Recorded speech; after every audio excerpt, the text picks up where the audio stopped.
नमस्कार. आज हनुमान जन्म उत्सव निमित्त खास प्रसाद बनवणार आहोत, ते पण डाळीच्या पिठापासून मोतीचूरचे लाडू. अगदी सोप्या पद्धतीने आणि पटकन होणारे. त्यासाठी एका बाउलमध्ये 1 कप बेसन पीठ घेतलेलं आहे. तुम्ही वाटीच्या प्रमाणानुसार घेतलं तरी चालेल, पण वाटी एकच ठेवा. जसं मी कप आहे प्रत्येक गोष्टीसाठी एकच ठेवलेला आहे.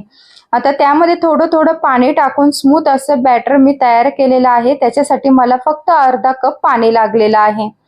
आता ते तयार झालेलं बॅटर मी दुधाच्या पिशवीत भरून घेतलेलं आहे. त्याला क्लिप लावलाय, तुम्ही रबरचा वापर केला तरी चालेल. त्याचं टोक कट करून घेतलेलं आहे आणि चेक करूया आपलं बॅटर छान असं बाहेर येत आहे. आता ते तळण्यासाठी मोठ्या आचेवरती मी तेल गरम करायला ठेवलं होतं. आपलं तेल असं गरम झालेलं आहे. टाकल्या क्षणी बुंदी वर आली पाहिजे असं तेल गरम करून घ्यायचं आहे. आच मोठीच ठेवायची आहे. मोठ्या आचेवरती आपल्याला बुंदी पाडून घ्यायची आहे.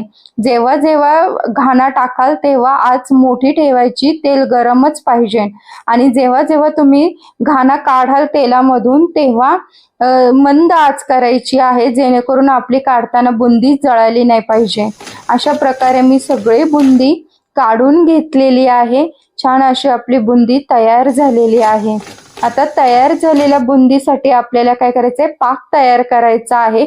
फक्त चिकट होईल असा पाक तयार करायचा आहे. कुठल्याही 1 तारी 2 तारी पाक तयार आपल्याला करायचा नाहीये. त्यासाठी मध्यम आचेवरती मी पातेलं ठेवलेलं आहे. त्यामध्ये 1 कप साखर घेतलेली आहे आणि अर्धा कप पाणी त्यामध्ये टाकलेलं आहे. पाण्याला उकळी आल्यानंतर त्यामध्ये वेलची मी टाकून घेतलेली आहे. थोडंसं केसर टाकून घ्यायचं आहे. साधारणतः 2 मिनिटं उकळून दिलेलं आहे. उकळल्यानंतर चेक करूया. चिकट असा पाक आपला तयार झालेला आहे.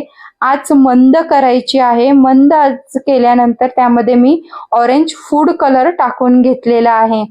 जी मोतीचूरची बुंदी तयार केली होती तीही त्यामध्ये टाकून घेतलेली आहे आणि 1 मिनिट फक्त पाकामध्ये ती शिजून घ्यायची आहे आणि गॅस बंद करायचा आहे.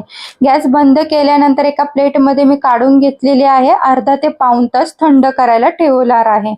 आता मंद आचेवरती पॅन ठेवलेला आहे. पॅनमध्ये 1 चमचा तूप टाकून मगजबी मी भाजून घेणार आहे.